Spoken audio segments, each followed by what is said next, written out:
નમસ્કાર વિદ્યાર્થી મિત્રો, આજના વિડિયો લેક્ચરમાં આપણે ધોરણ 11 સાયન્સના ફિઝિક્સ વિભાગમાં એક નવું ચેપ્ટર શરૂ કરવા જઈ રહ્યા છીએ. ચેપ્ટર નંબર 10 તરલના યાંત્રિક ગુણધર્મો.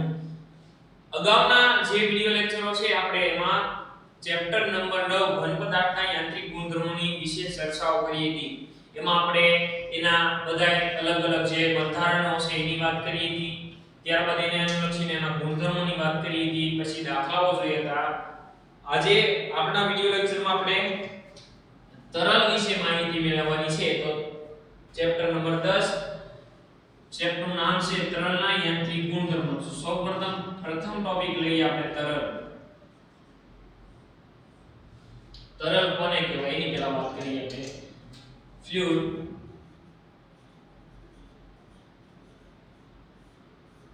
હવે તરલ એટલે કે એની વ્યાખ્યા એ છે કે વહી શકે તેવા, ખાસ ધ્યાન આપજો, વહી શકે તેવા દ્રવ્યને તરલ કહે છે. વહી શકે તેવા દ્રવ્યને શું કહેવાય છે? તરલ કહે છે. જેમ કે આપણને ખબર છે કોણ વહી શકે? ઘન, પ્રવાહી, વાયુમાં કોણ વહી શકે? ઘન પદાર્થ વહી શકે નહીં. કોણ વહી શકે? પ્રવાહી અને વાયુ. જેમ કે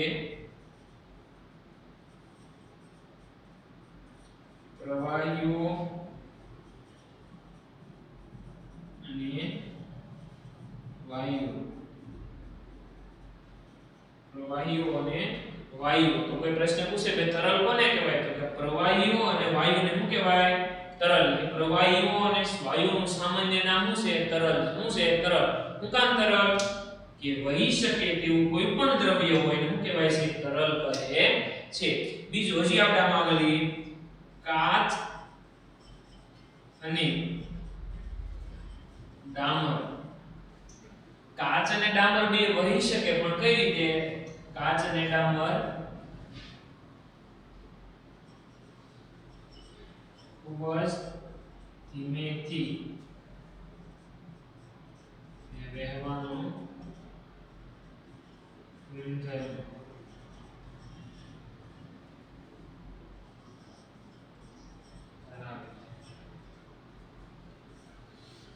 કાચ અને ડામર ખૂબ જ ધીમેથી વહેવાનો ગુણધર્મ ધરાવે છે. એટલે કાચ અને ડામરનો પણ સમાવેશ, મિત્રો ખાસ ધ્યાન આપજો, કાચ અને ડામરનો પણ સમાવેશ આપણે તરલમાં કરીશું.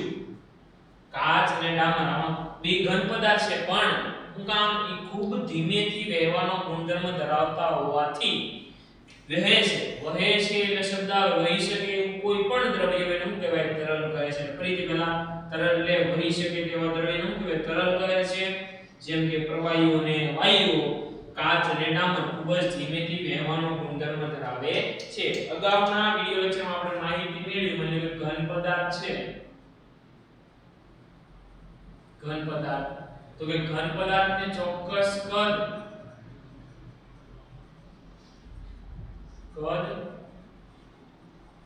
અને આકાર હોય છે. ઘન પદાર્થને ચોક્કસ કદ અને આકાર હોય છે. જ્યારે આપણે આગળ વાત કરીએ પ્રવાહી પદાર્થની,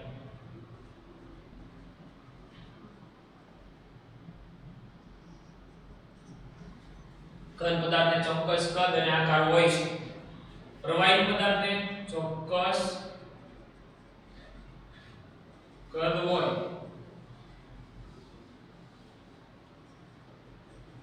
ચોક્કસ આકાર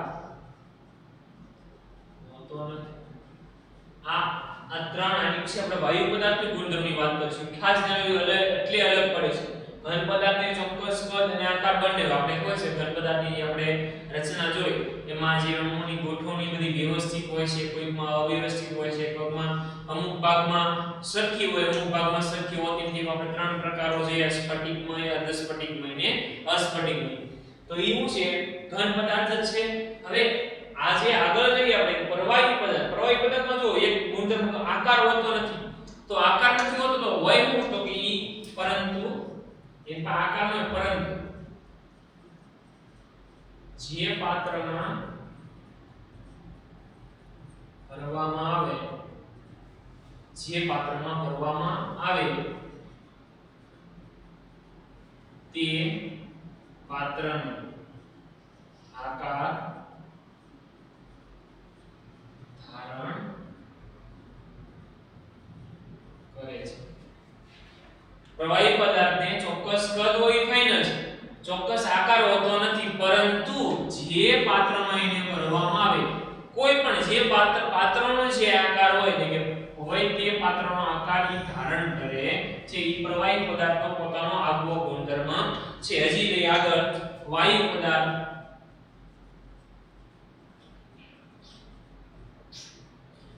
વાયુ પદાર્થની વાત કરીએ, પ્રવાહી પદાર્થ, ઘન પદાર્થ અને વાયુ પદાર્થ, તો એને ચોક્કસ કદ કે ચોક્કસ આકાર હોતા નથી.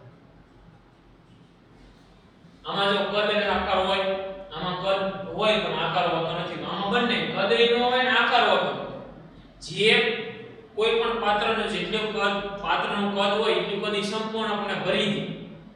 જે આ માનો કે તમે ગેસનો બાટલો જોયો છે, આપણે ગેસના બાટલામાં જ્યારે પ્રેશરથી હવા પૂરવામાં આવે તો એનો કોઈ ચોક્કસ આકાર ન હોય, પણ એ પાત્રને આખાથી હવાથી શું થાય, વાયુથી ભરાઈ જાય છે, એ આપણે જાણીએ છીએ.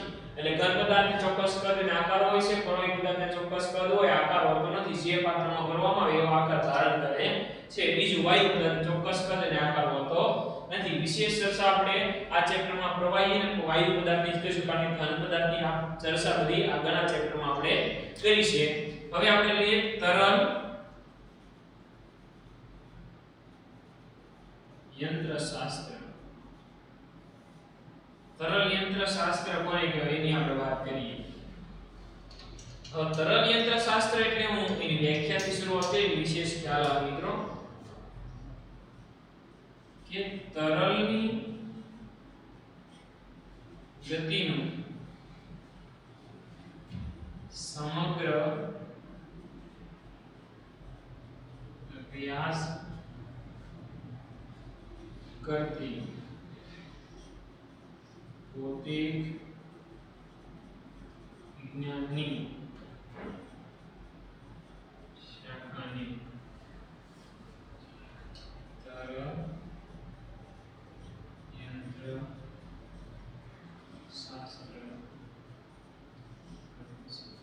એનું બીજું નામ છે તરલ મિકેનિક્સ.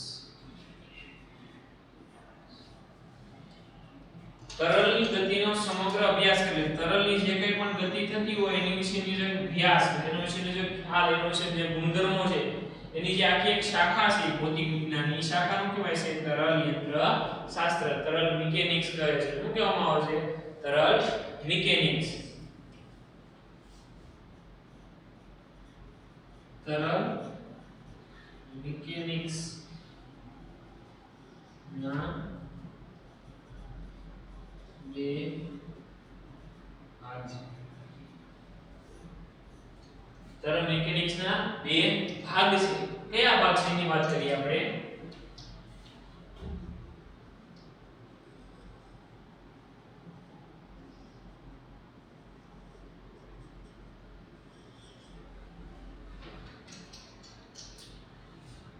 પ્રથમ ભાગ તરલ સ્ટેટિક્સ. શું આવશે? પ્રથમ ભાગ એનું કહેવાય તરલ સ્ટેટિક્સ અથવા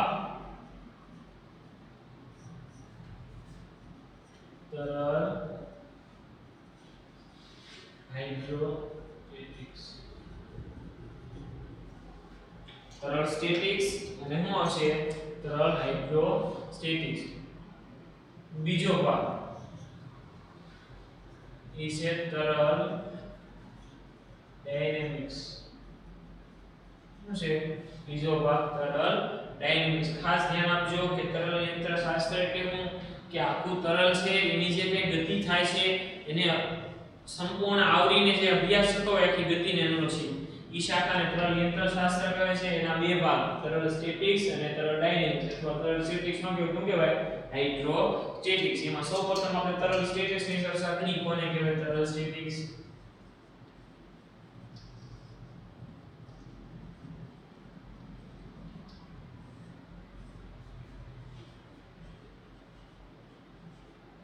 ફ્લુઇડ સ્ટેટિક્સ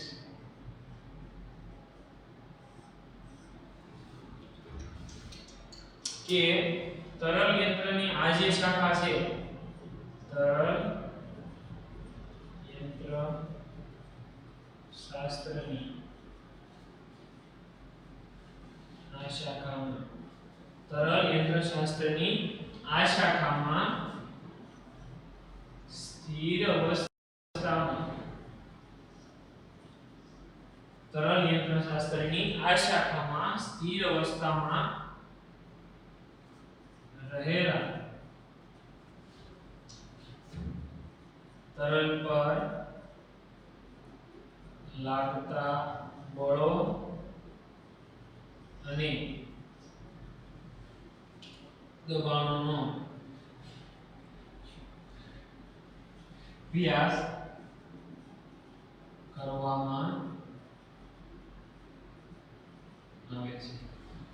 તરલ સ્ટેટિક્સ એટલે શું થાય તો કે તરલ યંત્રની આ શાખામાં, તરલ યંત્રની આ શાખામાં સ્થિર અવસ્થામાં રહેલા શું થાય તરલ પર લાગતા બળો અને દબાણનો અભ્યાસ કરવામાં આવે. એવી જે શાખા છે કે જે શાખા પેશલ સ્થિર અવસ્થામાં રહેલા જે તરલો હોય એની પર શું લાગતા બળો અને એના દબાણોનો અભ્યાસ થતો હોય એવી શાખાનું કહેવાય તરલ સ્ટેટિક્સ. બીજું લઈ આપણે તરલ ડાયનેમિક્સ.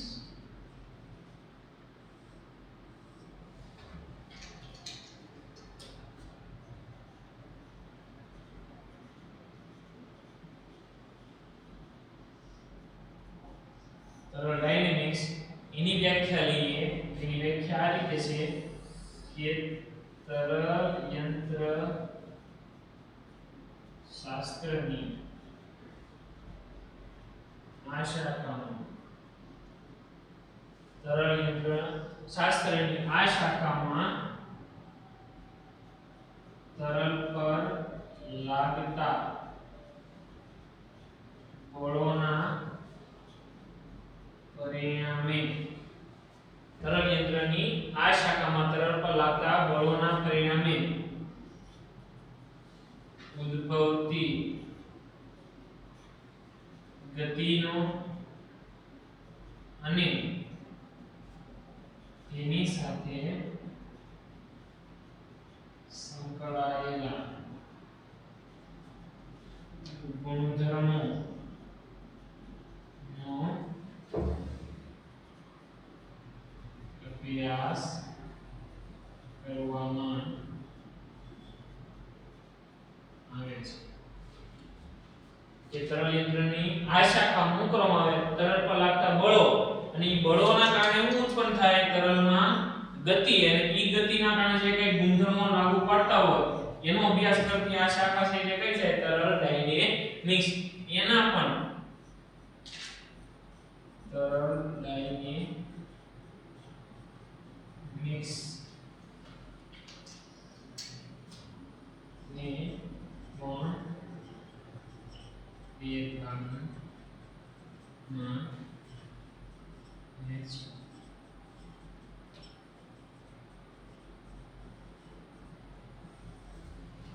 તરલ ડાયનેમિક્સ ને પણ કેટલા ભાગમાં વહેંચવામાં આવે તો કે બે ભાગમાં. કયા બે ભાગમાં? પહેલો આવશે હાઇડ્રો ડાયનેમિક્સ. શું આવશે પેલું હાઇડ્રો ડાયનેમિક્સ.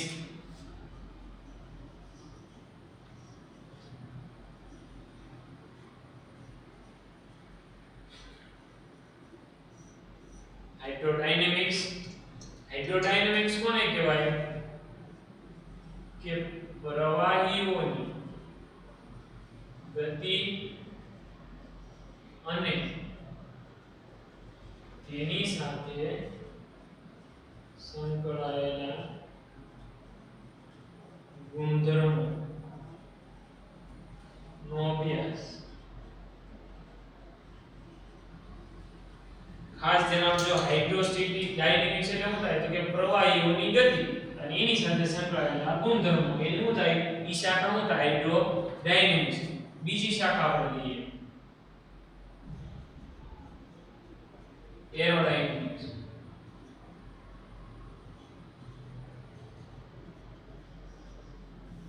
આવશે એરોડાયનેમિક્સ માં શું આવશે વાયુઓની ગતિ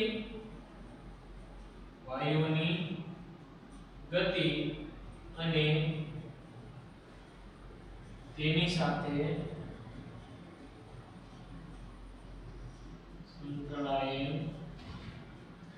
તેની સાથે સંકળાયેલ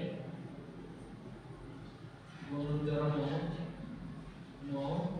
અભ્યાસ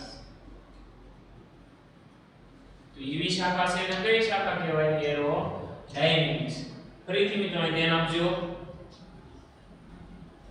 તરલ એટલે કે વહી શકે તેવા દ્રવ્યને તરલ કહે છે જેમ કે પ્રવાહીઓ અને વાયુઓ વહી શકે છે તેના માટે શું કહેવાય ને તરલ બીજું કાચ અને ડામર પણ ખૂબ જ ધીમેથી થોડા અંશ માત્રામાં વહેવાનો ગુણધર્મ ધરાવતા હોવાથી તેને શું કહેવામાં આવે છે આપણે કહીએ છીએ તો કે તરલ કહીએ છીએ બીજું લઈએ કે ઘન પદાર્થ છે ચોક્કસ કદ અને શું ધરાવે છે આકાર ધરાવે શું ધરાવે છે ઘન પદાર્થ ચોક્કસ કદ અને આકાર ધરાવે છે જ્યારે પ્રવાહી પદાર્થો ચોક્કસ કદ અને ચોક્કસ આકાર ધરાવતા નથી અને પ્રવાહી પદાર્થ તો કે બંનેમાંથી એક પણ ધરાવતા નહીં વાયુ પદાર્થો પ્રવાહી પદાર્થની એક ખાસિયત છે શું કે જે પાત્રમાં એને આપણે ભરીએ એ પાત્રનો આકાર ધારણ કરે છે બીજું તરલ યંત્રશાસ્ત્ર કે તરલ એટલે પ્રવાહી અને વાયુઓ છે એની પર જે બળો લાગે એના જે કઈ એની પર લાગતા દબાણો છે એની વિશે ચર્ચા કરતી આખી જે શાખા છે ઈ શાખાને તરલ યંત્રશાસ્ત્ર કહે છે અને એના ભાગ પાછા કેટલા પડે છે તો કે બે એક આવશે સ્ટેટિક્સ અને એક શું આવશે તો કે ડાયનેમિક સ્ટેટિક્સ ને બીજું નામ શું કહેવાય હાઇડ્રોસ્ટેટિક્સ તો આપણે જોઈએ તરલ સ્ટેટિક્સ અને તરલ હાઇડ્રોસ્ટેટિક્સ એમાં ડાયનેમિક્સ બીજો ભાગ છે તરલ સ્ટેટિક એટલે શું કે જે પદાર્થ સ્થિર જે તરલ સ્થિર છે એની ઉપર જે બળો લાગે છે એની ઉપર જે દબાણો લાગે છે એની જે ચર્ચા કરતી આખી શાખા એને તરલ સ્ટેટિક્સ કહેવાય બીજું આવશે ડાયનેમિક્સ હવે ડાયનેમિક્સ કોને કહેવાય તો કે ડાયનેમિક્સમાં શું સિમ્પલ શું છે કે જે પદાર્થ જે તરલ પર બાહ્ય બળો લાગે અથવા જે દબાણ લાગતું એના થ્રુ કઈ પદાર્થની જે કઈ ગતિ મળતી હોય જે કઈ તરલને ગતિ મળતી એની વિશે જે ચર્ચા કરતી શાખા છે એ શું આવશે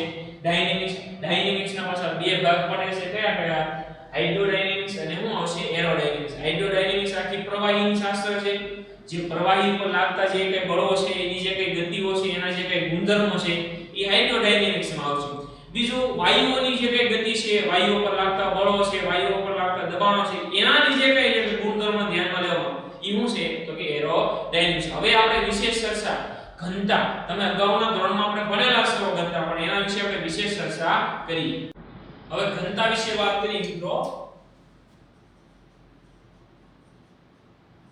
ઘનતા વિશે તમારે ધોરણ 9 અને 10 માં આવી જ ગયું વિશેષ ખ્યાલ કે એની વ્યાખ્યા કે પદાર્થના દળ અને કદના ગુણોત્તરને પદાર્થની ઘનતા કહેવાય પણ એમાં વિશેષ શું છે અહીં આપણે વાત કરીએ પહેલા વ્યાખ્યાની શરૂઆત કરીએ એટલે ખ્યાલ આવે કે પદાર્થના દળ અને પદાર્થના કદના ગુણોત્તરને પદાર્થના દળ અને પદાર્થના કદના ગુણોત્તરને શું કહેવાય છે પદાર્થની ઘનતા કહે છે એટલે વ્યાખ્યા પરથી આવું સૂત્ર બનશે આપણે બનાવીએ કે પદાર્થની ઘનતા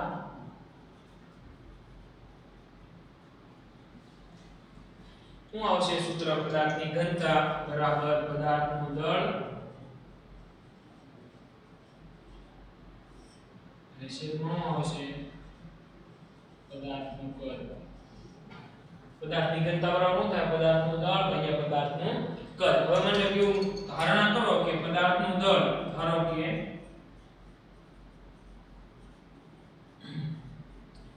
પદાર્થનું દળ m હોય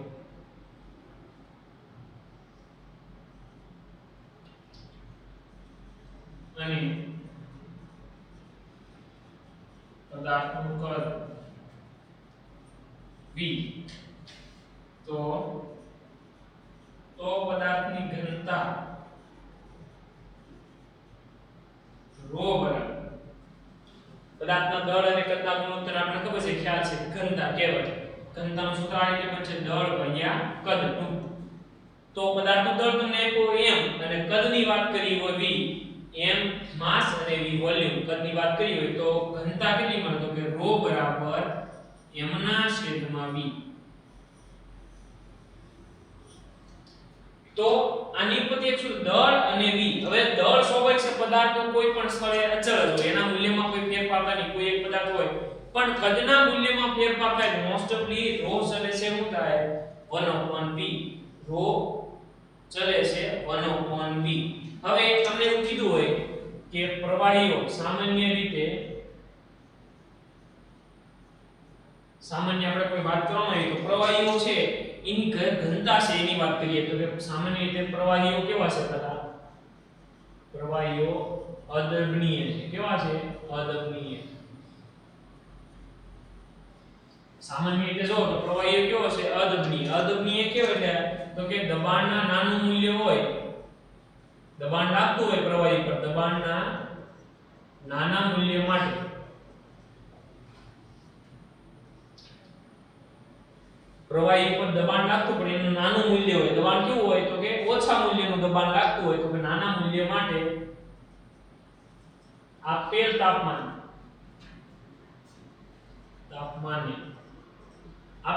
એટલે કે અચળ જેટલું તાપમાન હોય એનું એટલે કે આપેલ તાપમાને તેની ઘનતા અચળ રહે છે આ ખાસ ધ્યાન આપજો કે પ્રવાહીઓ કેવા છે અદબનીય છે એટલે અદબનીય શું કામ તો કે દબાણના નાના મૂલ્ય માટે આપેલ તાપમાને ઘનતાના મૂલ્યમાં બદલાવ થતો નથી ઘનતા કેવી રહે છે અચળ રહે છે પરંતુ જ્યારે વાયુઓની વાત કરવામાં આવે વાયુઓ કેવા છે તો કે દબનીય કેવા છે દબનીય હોય છે એટલે આપેલ તાપમાને વાયુ દબનીય હોય છે કે આપેલ તાપમાને અને દબાણના મૂલ્ય સાથે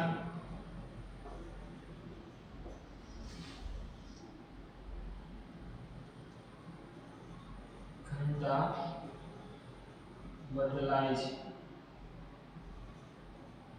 એટલે અહીં એક સાબિત થયું કે ભાઈ પ્રવાહીઓ અદબનીય છે દબાણના નાના મૂલ્ય બહુ વધારે મૂલ્યની વાત નથી ખૂબ ઓછા મૂલ્ય માટે કોઈ પણ તાપમાન તમે આપી દીધું હોય એ માટે એની ઘનતા હંમેશા પ્રવાહીની કેવી રહે છે અચળ પણ એની સાપેક્ષે તમે વાયુમાં જો વાયુઓ છે એક તો દબનીય એટલે આપેલ તાપમાનની વાત અચળ છે તાપમાન અચળ રાખો અચળ તાપમાને તમે જ્યારે દબાણના મૂલ્ય કોઈ પણ રીતે ફેરફાર કરો નાના મોટા કોઈ પણ રીતે તમે દબાણના મૂલ્યમાં ફેરફાર કરો તો એની ઘનતા બદલાય છે આમાં તમે એક જોયું કે નાના મૂલ્ય માટે ઘનતા બદલાતી નથી એટલે પ્રવાહીની ઘનતા આપણે અહીં અચળ લીધી ક્યારે તો કે દબાણના નાના મૂલ્ય માટે અને આપેલ તાપમાન એટલે કે અચળ તાપમાન કેવા તાપમાને અચળ તાપમાન ખાસ ધ્યાન આપજો અને અહીંયા આપણે શું વાત કરી ઊંધી કે ભાઈ અચળ તાપમાને દબાણના મૂલ્ય સાથે કોઈ પણ મૂલ્ય સાથે એની ઘનતામાં શું થાય છે બદલાવ જોવા મળે છે તો અહીંથી આપણે એક લાક્ષણિકતા લખીએ કે તરલની ઘનતા ખાસ ધ્યાન આપજો તરલની ઘનતા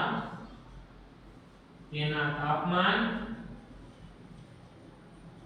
તરલની ઘનતા તાપમાન અને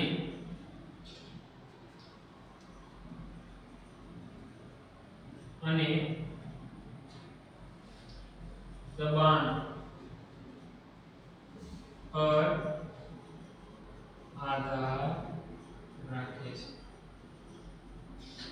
તરલની ઘનતા તેના તાપમાન અને તેની પર લાગતા દબાણ પર આધાર રાખે છે એટલે તરલની ઘનતા તાપમાન અને દબાણ પર આધાર રાખે છે હવે મિત્રો આ વાતથી ઘનતા હવે સાપેક્ષ ઘનતા શું દર્શાવે તો જો કોઈ પણ પદાર્થની ઘનતા તમે પાણી સાથે જ્યારે સરખામણી કરો એક બાજુ તમે પાણીની ઘનતાની વાત સાથે કોઈ પણ બીજા પદાર્થની ઘનતાની જ્યારે સરખામણી કરો ત્યારે હંમેશા સાપેક્ષ ઘનતા અસ્તિત્વમાં આવે છે ઈ ભારેપણા કે હલકાપણાનો ખ્યાલ આપે છે એના આધારે આપણે જોઈએ સાપેક્ષ ઘનતા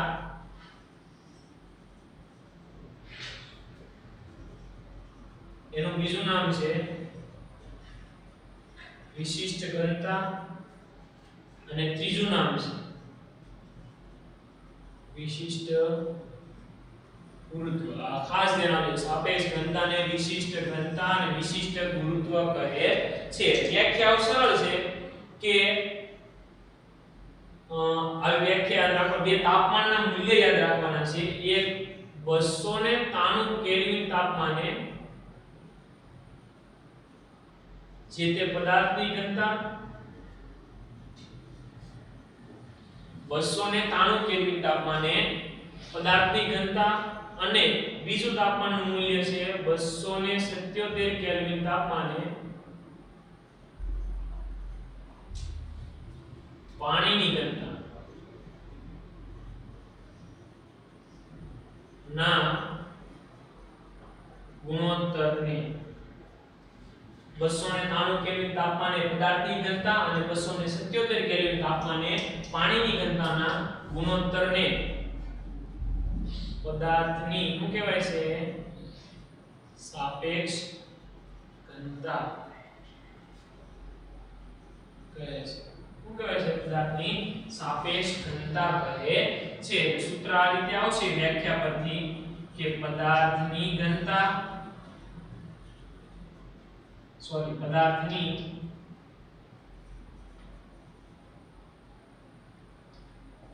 સાપેક્ષ ઘનતા બરાબર અંશમાં આવશે જે તે પદાર્થની ઘનતા અને છેદમાં આવશે પાણીની ઘનતા.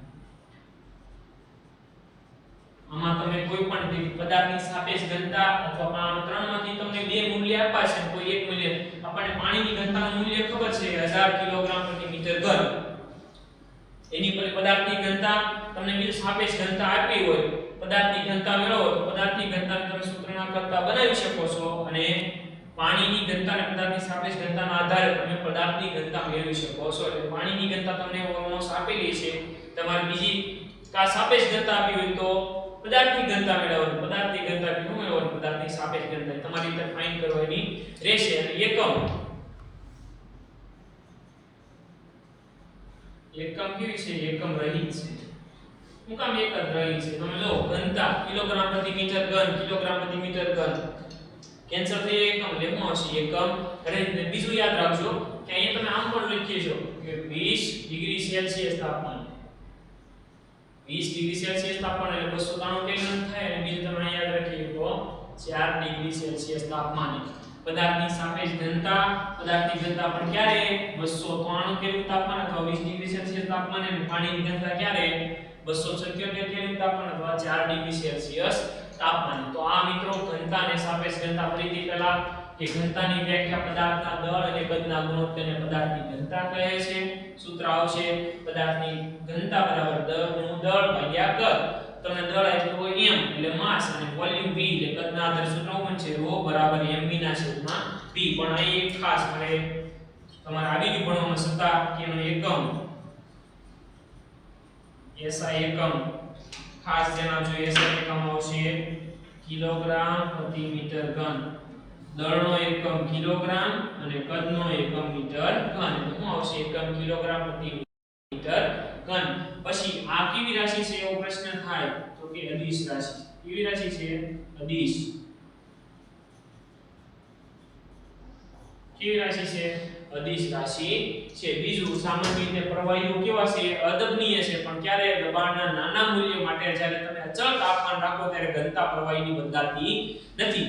પણ એની તમે જે પ્રક્રિયા છે એની તમે જ્યારે વાયુમાં લાગુ કરો, વાયુઓ કેવો છે? દબનીય છે, પણ દબાણના કોઈ પણ મૂલ્ય સાથે તાપમાન અચળ હોય તો પણ એની ઘનતામાં બદલાવ થાય છે. એટલે તરલની ઘનતાનો આધાર તાપમાન અને દબાણ પણ રહેલો છે. સાપેક્ષ ઘનતા કે 293 કેલ્વિન તાપમાને તમે પાણીની પદાર્થની ઘનતા લ્યો અને એની સરખામણી જ્યારે પાણીની ઘનતા વાત કરવામાં આવે તો જે ગુણોત્તર મળે એવું મળે પદાર્થની સાપેક્ષ ઘનતાનો આપણે ગુણોત્તર પ્રાપ્ત થાય છે. સૂત્ર આવશે પદાર્થની સાપેક્ષ ઘનતા બરાબર પદાર્થની ઘનતાના છેદમાં પાણીની ઘનતા. તો મિત્રો આજના વિડિયો લેક્ચરમાં આપણે ચેપ્ટર નંબર 10 ની નવા ચેપ્ટરની શરૂઆત કરી, તરલના યાંત્રિક ગુણધર્મો. એમાં આપણે જોયું કે પહેલા તરલ વિશે માહિતી મેળવી, તરલની યંત્રશાસ્ત્રની જે અલગ અલગ શાખાઓની વાત કરી અને એક ટોપિક આપણે જે આગળના ધોરણોમાં આવ્યો એની વિશે થોડી આગળ ચર્ચા કરી ઘનતા.